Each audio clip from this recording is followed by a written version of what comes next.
Times of Sabarkantha. આજે સમગ્ર દેશમાં 7મા જન ઔષધિ દિવસની ઉજવણી થઈ રહી છે, ત્યારે સાબરકાંઠા જિલ્લાના ખેડબ્રહ્માની જનરલ હોસ્પિટલમાં આવેલ જન ઔષધિ કેન્દ્રમાં રાજ્યસભા સાંસદ રમીલાબેન બારાના અધ્યક્ષસ્થાને જન ઔષધિ દિવસની ઉજવણી કરવામાં આવી હતી। પહેલું સુખ તે જાતે રહ્યા એ પહેલું સુખ છે, પણ જ્યારે દવાની જરૂર પડે છે ત્યારે ફરજિયાત દવા તો લેવી જ પડે છે।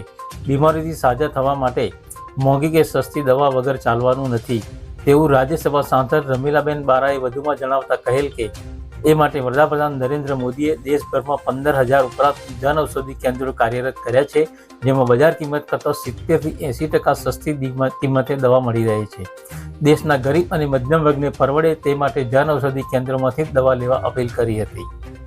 આ પ્રસંગે નગરપાલિકાના ઉપપ્રમુખ રાજેન્દ્રસિંહ ચૌહાણ, શહેર ભાજપ પ્રમુખ બ્રિજેશ બારોટ, તાલુકા ભાજપ પ્રમુખ હિતેશ પટેલ, તાલુકા આરોગ્ય અધિકારી KM ડાભી, અધિક્ષક ડોક્ટર અશ્વિન ગઢવી સહિત કોર્પોરેટરો, આશાબહેનો સહિત હોસ્પિટલ સ્ટાફ ઉપસ્થિત રહ્યો હતો।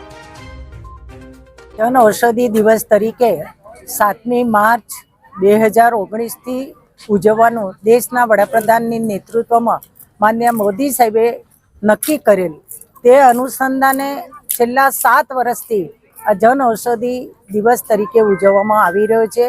અને આજે દેશના નેતૃત્વ કરતા નરેન્દ્રભાઈ અને આરોગ્ય મિનિસ્ટર માન્ય નડ્ડાજીના નેતૃત્વમાં લોકોની સુખાકારી વધે, સ્વાસ્થ્ય સારું રહે, સાથે સાથે એમને સસ્તી અને ગુણવત્તાયુક્ત દવાઓ મળે અને એ જન ઔષધિ કેન્દ્રમાંથી પ્રાપ્ત થાય અને જન ઔષધિ કેન્દ્રોની જાણકારી મળે, એ માટે સમગ્ર દેશમાં આજે ઉજવણી કરવામાં આવી રહી છે।